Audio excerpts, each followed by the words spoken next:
Hi, I'm Pastor Bill Vigue of Meat of the Word Ministries. Today I want to talk to you about the parable of the lost sheep.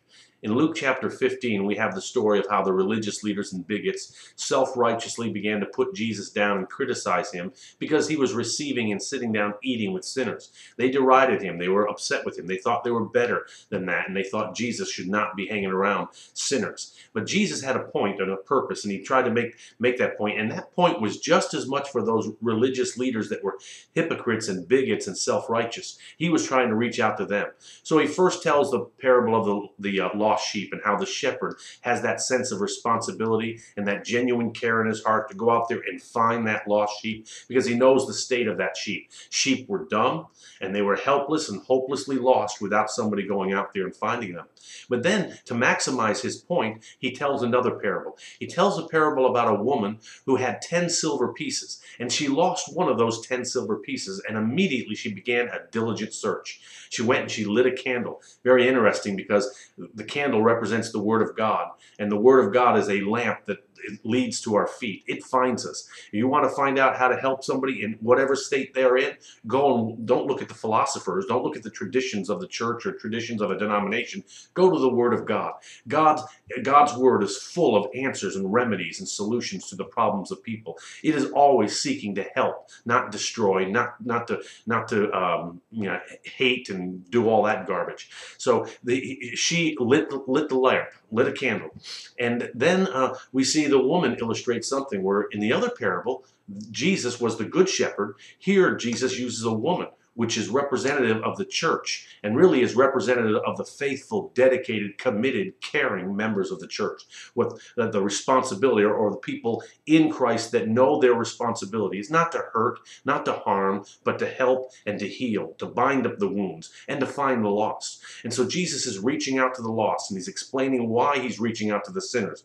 Those that are not sick, they don't need a physician, but those that are sick, those that are hurting, those that have failed, they need somebody that has the right mentality, the right understanding of God's will and believes in him.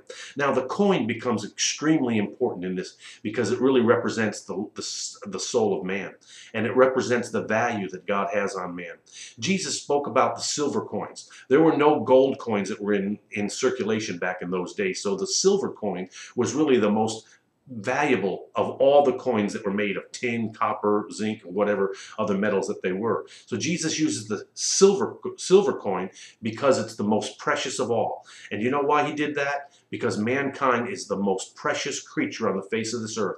God is intensely in love with his people. He loves you even as he loves the Lord Jesus Christ. He loves your neighbor even as he loves the Lord Jesus Christ. That coin has great value. But we need to also understand something else. The coin, any coin, always has the mark or the superscription or the image of its sovereign.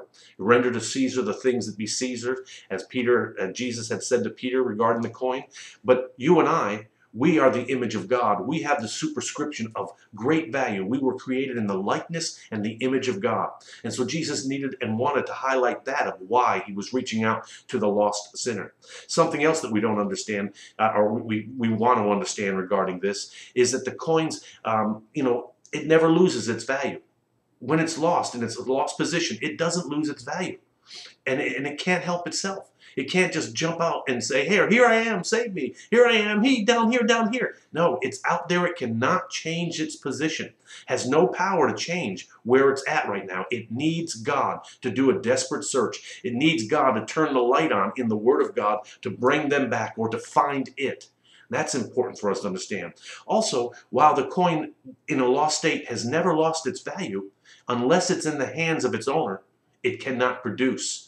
It cannot bring any increase. It cannot bear any fruit. And that's exactly the way we are. If we're in the hands of some other than God Almighty, we're under the control or the dominion or the influence of anyone other than the Word of God, the Lord Jesus Christ himself, our value diminishes. Another thing about a silver coin is it's a very sensitive coin. It tarnishes very easily. It gets it decays, it corrodes, it loses its image, it wears out in time if it's not cared for by someone that's very responsible.